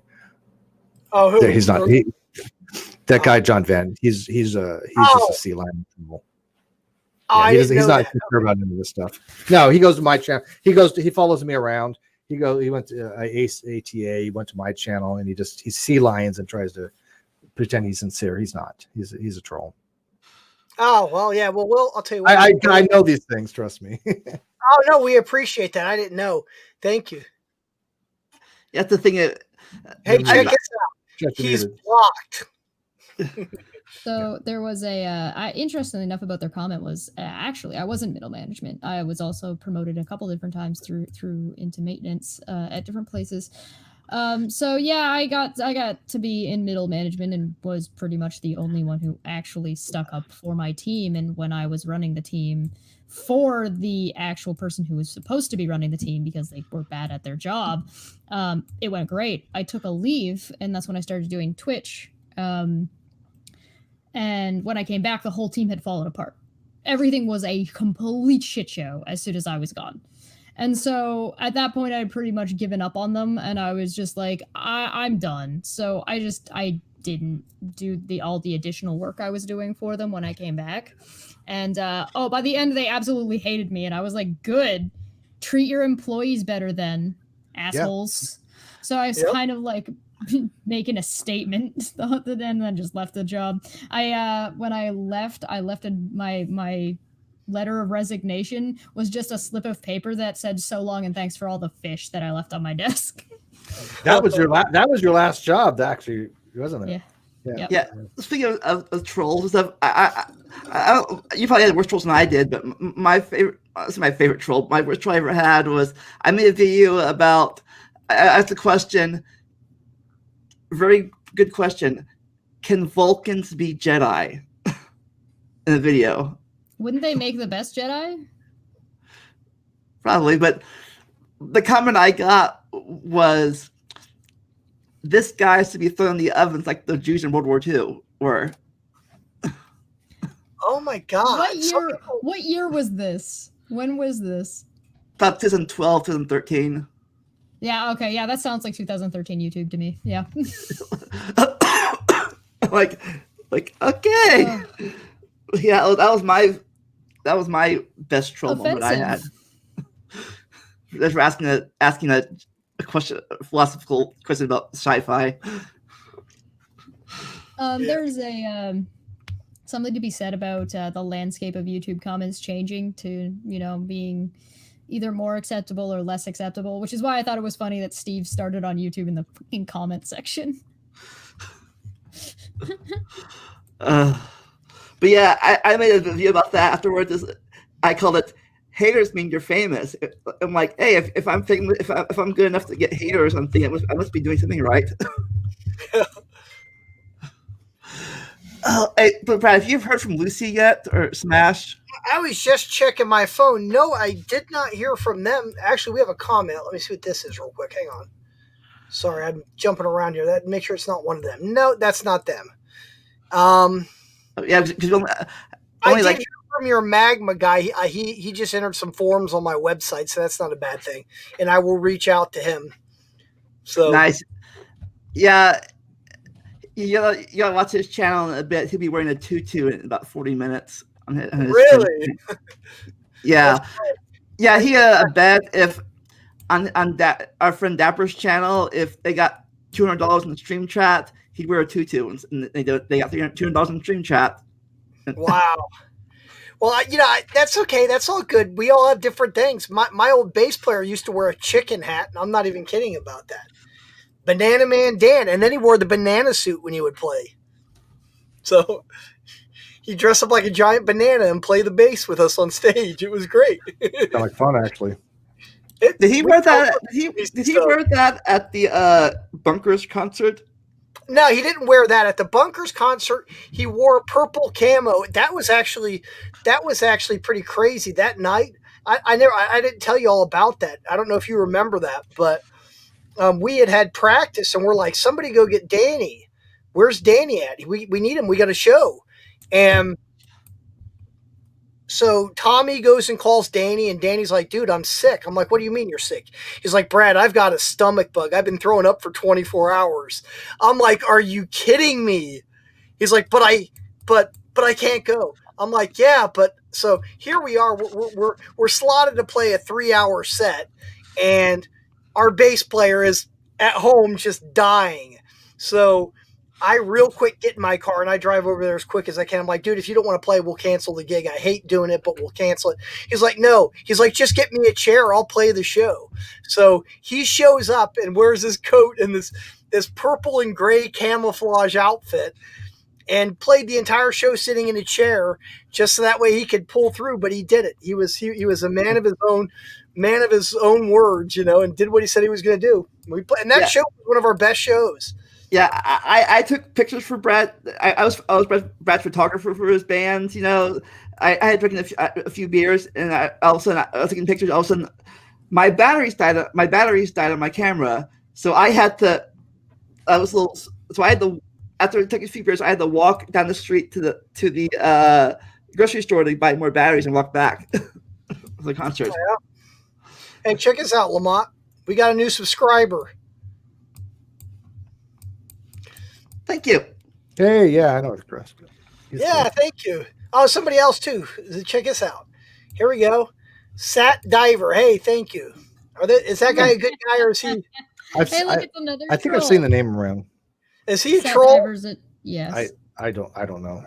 Yeah, There's Crust doesn't know. He got kicked off of Agree to Argue for being an asshole. He's John Venn on an alt account then, probably. Yeah, probably. Oh, okay. There you go. Yeah, Well, yeah. I that's never, I never understood how Yeah. it's I'm personally. telling you, they're persistent. I don't understand why they waste their lives, but they for some reason they get off trying to troll people to get get recognized. Hey, look at me, what I said. It's an attention seeking pattern of behavior. Mhm. It completely is. It's like they have no other things to do with their lives but go on and try to get attention by saying things and go, look, they read my comment. It's bizarre. Yeah, Somebody that's not getting enough attention in their Get a home girlfriend, lives. boyfriend, yeah. other. Do something. I never understood how I was like people. How some people can actually control 2 or 3 real YouTube, like you used to, when you had 2 or 3 YouTube channels, you balance out, right? I cannot do that. And you actually have real content on all your like 2 or 3 channels, you know. And here come people just make comments, 20 channels just to troll people. yeah. I can barely keep up with 1 channel sometimes. It's yeah. It's YouTube's cool though. Lamont got me into this, and I started. He would do plugs for me and talk about our label and whatever, and then he got me in here, and then we started having live people on here, and this is actually really cool. We really like doing this. This is kind of fun. Yeah, I When I got, have got, time to got hype it him up on started the his channel- own blog now. Yeah, when I have time to hype it up, it usually does pretty good. But we're getting quite a few comments tonight, so that's a good thing. We actually have people watching, so it's not bad. Hey, by the way, have you guys suffered? Brad got the COVID. Have you guys got it yet? No. You don't Yeah. want it. It's not fun. I don't know if any of you guys have seen that National Lampoon's Christmas Vacation. Have any of you guys seen that movie? Okay. When he gets his waiting at the end of the movie, he's waiting for his bonus to come so he can put in the backyard swimming pool.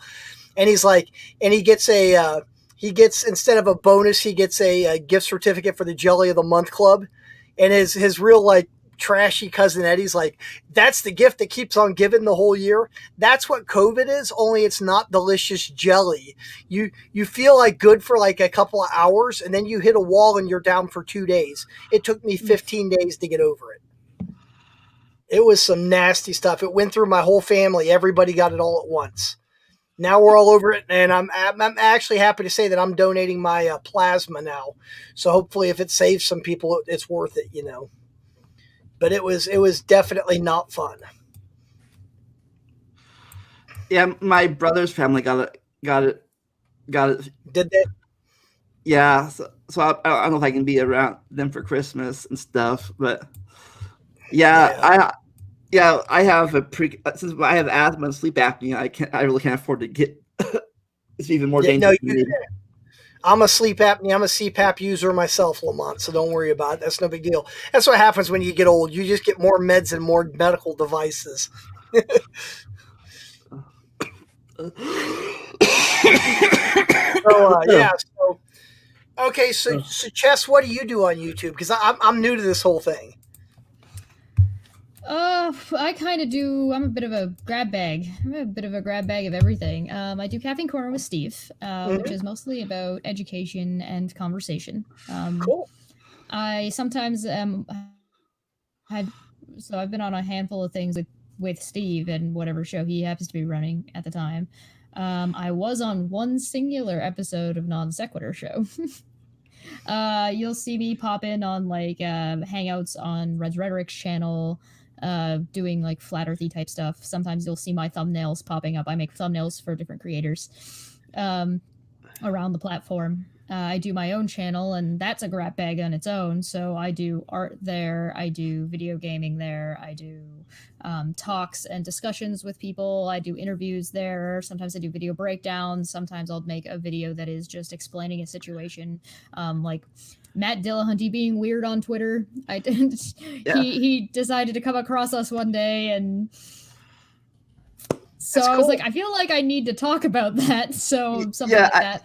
Yeah, I think I discovered you on through Dapper Dinosaur. Yeah, up on Japper's channel, yeah. I was a guest appearance on their first episode on Top Hats Off when they did the they're doing a Star Trek RPG where they're all playing Klingons. That's cool. Yeah, I there's was a lot of gonna fun. I was gonna say it. So I'm assuming then that if your channel's a grab bag, you might maybe possibly be interested in some musical guests. Would that Yeah, be for sure. something you'd be interested in? Cool. Yeah, If Lamont would be interested, and if it's okay with all you guys, maybe we could, if you'd like, I could invite some of my artists to perform on your show. yeah, Uh, sure. I would have no okay. problem with that. Yeah, Yeah, that's cool. Same thing with you, Steve. If you'd like any live musical entertainment, let me know. Lamont has my contact information. I can put you guys in contact with some of my artists. The big reason why they probably didn't make it in tonight is this kind of was thrown together last minute kind of thing with them coming on, and sometimes they need a little bit more notice. I'm guessing that's what it is, Lamont. I don't think it was your fault, but I think it was literally Smash has got a lot of other stuff going on.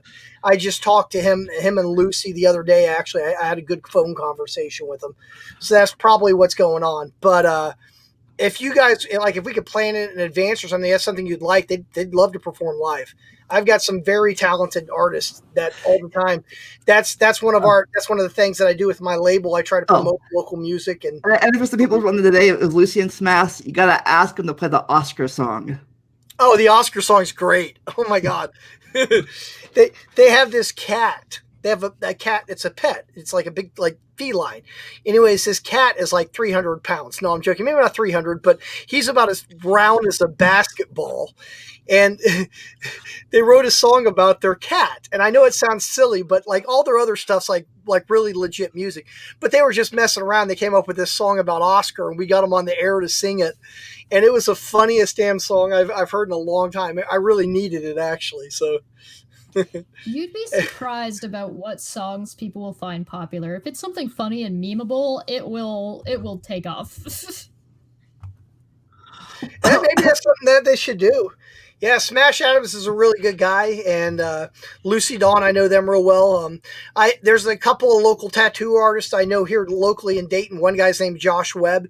He's an incredible acoustic guitar player. We did a broadcast not too long ago, and he was on the air with us for like 3 hours, and he just kept going through his catalog of stuff that he wrote, and he can sing. And we've got a lot of really good musicians. So if that's anything any of you guys would be interested in, just Lamont will send you my contact information, and I would love to absolutely, send some art your way. Speaking of music that we don't like and stuff, I was talking with Ben about this last week when he was on. We were talking about how some things that we make we think suck, or songs or books or whatever, writing, like we think they're terrible. But apparently they're very popular. Everyone else thinks they're very popular. I'm like, really? That's popular? You like it? And personally you think this is my worst song ever, my worst book ever. And like, but apparently everyone else thinks it's great. Kind of like Spinal Tap. Yeah. I guess it's like this self, like you trickle on your own work. What about you? What Steve, Chester, or Brad too? Anything you ever made that you thought was terrible, but apparently everyone else liked it? Yeah, do we make what? Do we make what? Like you something you made that you thought was terrible and horrible, but apparently the main public liked it. Oh, I thought you were talking about cooking or something. Anything really. I don't know. I mean, I got a lot of videos. I don't know. I've done interviews where I was like, I didn't think they went that well. People were like, no, that was really good. But again, you never know if there's placating or not, right? Yeah. Well, I've done the same thing that I did. That is when I was working on Twitch, a lot of the paintings I was doing were things that were getting suggested by Twitch chat. So there's some horrifying creations. And one of them in particular is probably the most awful thing I have ever made. And everybody loves it. And it's a painting of Danny DeVito, except he's Pikachu. Because it was when Detective Pikachu was coming out. Yeah, it's terrifying. Yeah, I said can we see? Do you have it? Find it. Yeah, I sent a link to Dapper's channel. When the stream's over, everybody can go see his channel stream set up. Now, yeah, that's hilarious. I know what you're talking about. There have been times like I've written songs and put them out there, and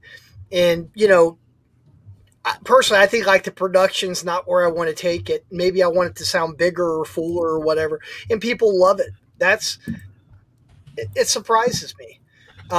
When I had my band like 20 years ago, so the band that I used to play in, we were originally called Stinker, and then we changed our name to the Jaded Lights. And the Jaded Lights was just Stinker, except that we renamed ourselves and rebranded ourselves. We added some new material, but that was about it. And we were on a little website called Reverb Nation back in the early 2000s. Actually, it was about 2008. So we went from being like number 27,000 on Reverb Nation to hitting number 8 nationally, being on the front page. And all of a sudden, I had more record labels come after me and offer me cash advances in like a 1 week period than I've had my entire life. And that, unfortunately, is also when my band broke up, because right around that time, my wife was pregnant with our first son, and I'm like, I can't go out on the road and not raise a son, so yeah, got to have priorities. And my band wasn't real happy about that, and we broke up. And Lamont actually did a YouTube video on that too. What'd you play? What instrument? Oh, I was rhythm guitar, vocals. I also did harmonica. I was the front man for the band. Oh, I see the Danny DeVito. Oh my God, you did that? You should put it onto the Sure. Or the producer. Yeah, I painted that. Is it on there? It's not going on. Yeah. Here we go. Oh, there we go. Yes, there. This is probably one of the most horrifying things I've ever painted ever. I love it. That is so cool. He's Danny DeVito, Detective Pikachu. You ever done album art before, or ever interested in doing album art? I've never done it. I've had people use my stuff in the past for different things in general, but I've never been asked to do an album, but I would. Well, I might have to get back with you on that, because I have people all the time looking for album art. Yeah, no, for sure. You've got people who are interested in commissioning me, send it my way. Yeah, oh, absolutely. Yeah, no, that's how it do it. Yeah. Can I tell you guys a funny story that I read online? Sure. So this didn't happen to me. It's just a funny story I came across. My coworker told me he got banned from a bar when he... Oh, I'm still screen sharing. There we go. Is it gone now? Yeah. Okay. My coworker told me he got banned from a bar when he lived in North Dakota back in 1973 and didn't try going back to it for 30 years. But he finally did, and the moment he stepped in, someone yelled, "Get the hell out of here, Dennis!" And that's probably my favorite story. Can you imagine being that asshole where people were like, 30 years later, we're like, "Get the hell out of here." I dream of being that person. That's hilarious. All right, Lamont. If I could give you a Coke through the screen, I would, but unfortunately, You got a lozenge. Actually, I do. Thanks for reminding me. there you go. Look at that. See, it comes prepared. Sometimes I just forget things. I get so into streams, or whatever. I'm like, do. Oh, We did a long stream one night. What was your longest stream? You said, Lamont, 3 hours? yes, it was 3.5 hours talking about one video game. Mine was 24 hours. I've done 24-hour streams before too. Well, I did again. do a 7-hour stream playing Plants vs. Zombies once, trying to beat the game. Plants vs. Zombies is a fun game. I used to do. Yeah, I like Plants vs. Zombies. That's actually a very fun game. I think I like when Mario Kart too. I think when I did mine, I was playing Kingdom Hearts. I actually Kingdom Hearts. I actually have the PS2, PS3, and PS4 version of Kingdom Hearts. That's a lot. It's like I used to have the PlayStation 2 games, and I had the PlayStation 2 version of. So I had Kingdom Hearts 1, Kingdom Hearts 2. I had the PlayStation 2 version of Rechain of Memories, but I also had the Nintendo Advance. Game Boy Advance. Yeah, the Game Boy Advance. The regular Chain of Memories. Then I had Final Mix. I avoided. Oh, and I had that 365/2 or whatever the hell that game was called. but I stopped. Oh, and I had Birth by Sleep, but I stopped. Like, I didn't get like Decoded, and I didn't get a lot of the handheld ones because I was just like, you're either plugging up some plot holes, but I feel like you're probably making more plot holes, so I'm just gonna ignore these. And then I played the third Kingdom Hearts game, and I was incredibly disappointed because I got to the end of the game, and I'm like, where the hell is my second half of my game? Yeah. Did you play the DLC came out this year? Absolutely Remind. not. Well, I don't have any of those systems anymore, so Well, I did. I recorded it. It's pretty good. I'm not gonna give them any more money. They made the third Kingdom Hearts game, and it doesn't have a single Final Fantasy character in it. It's in the DLC, unfortunately. Oh, so I have to spend more money off of this $80 game so I can play the rest of the game. Thanks, Square Enix. The only thing Yeah, I it's look like forward EA. That sounds like something EA would do, according to my son. You know, the only It thing does sound like something EA would do. the only thing I like about that game, I don't want you know one thing I like I like one thing about the game because I like them is that Sora and Kairi finally shared the Palpable fruit. So that's one thing I like about that game. Oh, fine, about freaking time. It's only been 7 years. Take your damn fruit, assholes. yeah. Who is this guy? Do you guys know this guy? Here we go. Dapper Icarus. Yep, that's Icarus. He's got another account that he uses with Dapper. Oh, cool. You guys know like everybody. That's really cool. That's We know a lot of neat. people. Yeah, some good, some pay bad, attention. some in between. I'm new to the whole YouTube thing, so don't mind me if I seem like I don't want to sound like the third wheel in here or anything, but no, I'm getting new to you or better with YouTube than when I first started, but it's kind of cool though. It is definitely a cool way to get out there to, you know. The one thing I can tell you, I can almost guarantee you this is once all this pandemic crap's done and people are better and people are vaccinated that want it or people have gotten over it and we can kind of go back to being normal. Mark my words, live music, live sporting events, all that stuff's going to be sold out so quick people's heads are going to spin. Yeah, being cooped up is probably gonna make people want to go to events when they're able to. Yeah, I would love to. Sam do is go somewhere besides a 2-mile radius from my house. Yeah, I hear you, Lamont. I know what you're talking about. Yeah. So how's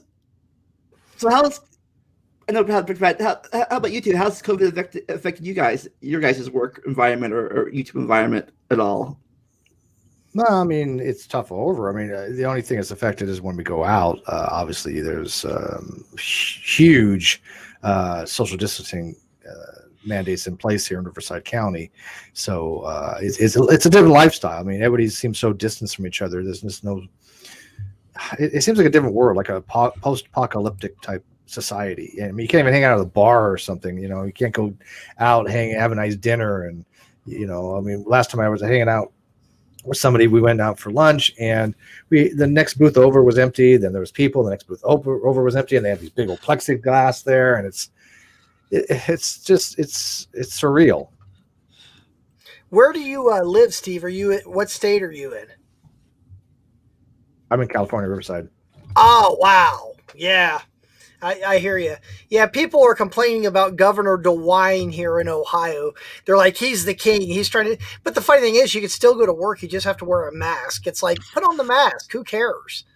But I hear California's pretty bad. That's where a lot of our spas are manufactured, and like they keep locking down. I keep hearing about that, and then like New York keeps locking stuff down. There's people that are complaining about the how the pandemic is infringing on their rights are the same people who were complaining that a guy couldn't kneel at a football game. Yeah, exactly. Exactly. My whole thing is you know, I understand the individual rights and all this, but you can't have it both ways. And I mean, for me, I'll tell you what. In fact, let me do this real quick. I'll tell you what. I myself was one of the guys because I've worked retail since April. I've been working openly with retail. Now I have to wear a mask at my job whenever there's customers in the building. And I can tell you, I was really on the fence because I didn't have COVID right away. So I was one of these guys. I said, I'm in the high risk category. I'm diabetic. My father-in-law is a double amputee. He goes to dialysis 3 days a week. So I thought if anyone was going to be in the high risk pool, or if anyone was going to get it, it was going to be this guy. I mean, overwhelmingly everything they were saying was stacking up to that. But then, like I said, I've been working openly with customers in my store since April. Well, it went from being customers in the store and nothing happening. And ironically, it was my father-in-law that got the COVID that gave it to the rest of us. He had to go back to the hospital. He got it, and he brought it to the rest of us. It was asymptomatic. We didn't know. And then literally everybody, my wife, my kids, my mother-in-law, him, my sister-in-law, her husband, and their kids, everybody had it all at once. It just hit us like a sledgehammer. And what I can say because of that, it's one thing when you're working in that situation and you see people and they're like, oh, I don't want to wear a mask. I don't want to do this. I understand that because I get it. I get the frustration of it. But also in the same sense, if you get it, you'll change your mind and you'll start telling people to wear the mask. Oh, I'm sure. And I think it's going to eventually going to be like the common cold. I mean, everybody's going to have COVID at some point in time. Yeah. Hopefully it'll be mutated to the point where it's not going to be as infectious. Yes, I just hope it's I just hope it's more like we get the vaccine. I hope it's more like the like the measles or the chickenpox vaccines is a one and done thing, and not like the flu. It gets mutated update every year. The whole way I feel about it, and this is really what it comes down to, it's just human nature. People, the reason why they don't want to wear the masks and the reason why their whole thing is because, honestly, how many people do you know personally that have had it other than, unless I said I had it, how many Lamont people, other than your family recently, how many people do you actually know that have actually had it? I just know a couple. Yeah. So most people, and these aren't like close people. These are like people you know in passing. Well, my point is this. People are not going to take it seriously until it starts directly affecting them. Once it starts to directly affect them, then they're going to start noticing, and then they'll start, oh, we need to wear the mask. We need to do this. And by then, that's when we're going to have a major problem. Yeah, I wear my mask anyway, so I've never been one of the people that had an issue with that at all. Yeah, no, well, my whole point about the whole thing. No, I don't doubt it. You guys seem very reasonable. No, my whole hey, thing. Thanks. That's a comp. I'll take that nowadays, man. Hey, you're right. Hey, common sense is worth a lot anymore. There is no more common sense. We need to go back to common sense. I'm sorry. Before we go, it's one thing I think hate about all this stuff is that people that have what's it called double standards or yes, double triple standards now. Yeah, like the people like a few years ago when that gay marriage thing became legal in the country, everyone was like, some people were like, let the state decide gay marriage. But then when the states decided marijuana legalization, they're like, it's illegal in the country. It should be illegal everywhere. Yeah. I'm like, that's not going to fly. People want legalized marijuana. Colorado made so much money off that. The day that they legalized that, they made millions that day, if not billions, probably. They could pay off the damn national debt in a week if they legalized it. But it's like, make up your mind. You want the states' rights or you want country rights? Like, gay marriage is legal in country, but the states should decide. Marijuana's legal in the states. It's the country, but it's illegal in the country, so it's legal everywhere. Like, make up your damn mind. Yeah, but they've also said to people, the federal government's not going to waste their time with it. It's a waste of resources. Yeah. No, what it is, people just got to be smart. We got to go back to just being, like, love your neighbors, love your family kind of thing, and just be like cool with one another. One of the best things I saw on TV right before the pandemic, like back in March, and poor Ellen DeGeneres caught like the 8th level of hell because there was a picture or a video snippet of her sitting in a baseball game with George W. Bush. And people are like, Ellen, you're liberal. Why would you dare sit with George W. Bush? And and she's like, you know what? We're friends. We put the politics on the back burner. Why can't we go back to that? That's where that would be a good start. I'm just saying. People have got to learn. Don't let things right now. This country, and it's been like this for like about a decade. Right now, everything is like so tribalistic. Oh, if you're this way, then you have to be this way, or if you're that way, you have to be that way. And I think people need to get past that. Yeah. We need to start finding common ground. It's about similarities, not differences. The gray area. It's not if you're this, it's all black or all white. Yeah. I just keep kicking Chesh out for funsies because that would explain the comments. So okay. Yeah, no, I have nothing to do with it. She's got Canadian internet connection. What am I supposed to do? So, but like before we go, I love to be on your caffeine corner show sometimes, Steve. You ever need a guest? I appreciate the fact you're willing to work with us. Like I said, I wasn't even kidding when I was so sore. I got these a while back, and I started working out a lot. And man, I'm telling you, this is not BDSM, by the way. Yeah, Steve was. I guess you could. Steve was completely my guest last week, but he overworked his muscles. Yeah, I was sore. I'm still not 100%. But I've been exercising a lot with these things, and I was sore. I'm telling you, I worked out muscle groups that I didn't know I had. When's the last time you worked on your quads? My legs were like, oh my god. But yeah, it's not as bad now. I'm telling you though, once you start moving and you start exercising, you get a little bit more used to it each time. And yes, I do know David Neff. He was supposed to be on the show tonight with these guys, but he had a personal issue or something, so he couldn't be on it. He's coming out at 7, but yeah, he was supposed to be on the show tonight, but stuff happens sometimes, like with Steve last week. So, but I didn't leave you hanging. At least you told me way ahead of time, like a few hours ahead of time that you had to do this. Like I hate people that. I hate people that you wait until it started 20 minutes ago. Like they never show up or never an hour later. Yeah, I'm not a big fan of people showing up like massively late. Yeah, it happens, and you can't obviously like prevent it because people have lives. But if somebody does it on the regular, there's a problem. But well, I was gonna say if any of you guys, Lamont already knows, but Steve, same thing to you, same thing to Chess. If any of you guys want any of my artists, just reach out to me through Lamont, and I'm sure they would love to come on your shows. Right now, everybody's doing whatever they can to get some airtime. So whatever you guys want, let me know.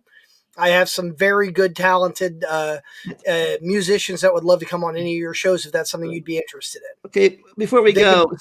Steve, anything on your channel on your mini channel coming up? You want to plug? I don't think I've got anything coming up of any magnitude recently. Let's see, what are we going to be doing? No, but I had some stuff that we just did. Of course, go check out our Caffeine Corner. We had Mark Pellegrino on, who plays Lucifer on Supernatural, and that was a good discussion. Matter of fact, I've been talking to him about philosophy stuff ever since. We're talking about color realism and direct realism and objectivism and a lot of philosophical terminological stuff. But he's a pretty knowledgeable dude. But go check out that interview on my channel with Shesh and I talking to him. It was pretty good. It's one of my more favorite interviews. What about you, Brad? Anything on your channels coming up? Oh, what, me? Yeah. Well, I'll tell you what I can do for you real quick. I will play this real quick. So, Steve, you don't know this, but Lamont and I Lamont lives in Vandalia. That's the hometown where I grew up. Now I live in Xenia, but we're about cue my name, Vandalia. Yes, Vandalia, 1998. But we're all actually we all live in the suburbs outside of Dayton, Ohio, which is where we live. And the whole record label thing I'm trying to promote local music, Dayton, and then regionally. And we're trying to have an event here, hopefully within a year or like next fall, next winter is what I'm shooting for. hopefully right before Christmas. But I'm gonna real quick, Lamont. Do you mind if I do my little Sure. Your commercial. Yeah, Sure. my. So I'm going to throw this on here real quick for you. You can see what we're about and what we're trying to do, and hopefully maybe we'll find a venue so we can pull this area. But here we go.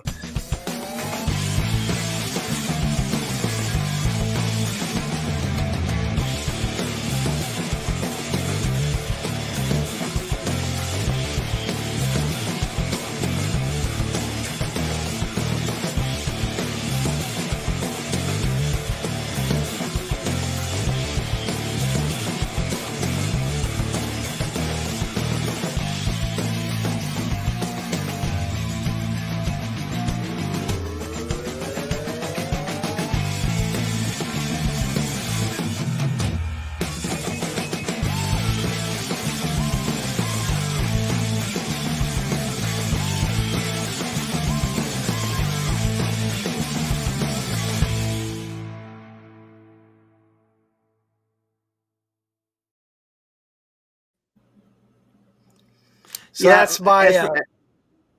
That's cool. Yeah. As for me, tomorrow I'm continuing my Let's Play of Steins Gate Elite visual novel game, and then on Thursday I have a video uploaded for Kingdom Hearts Chain of Memories.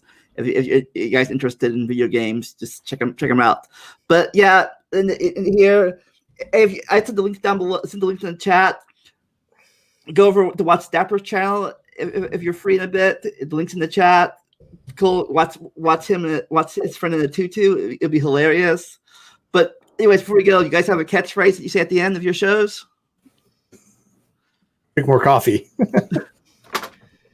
To coffee, the cause of and solution to all a man's problems.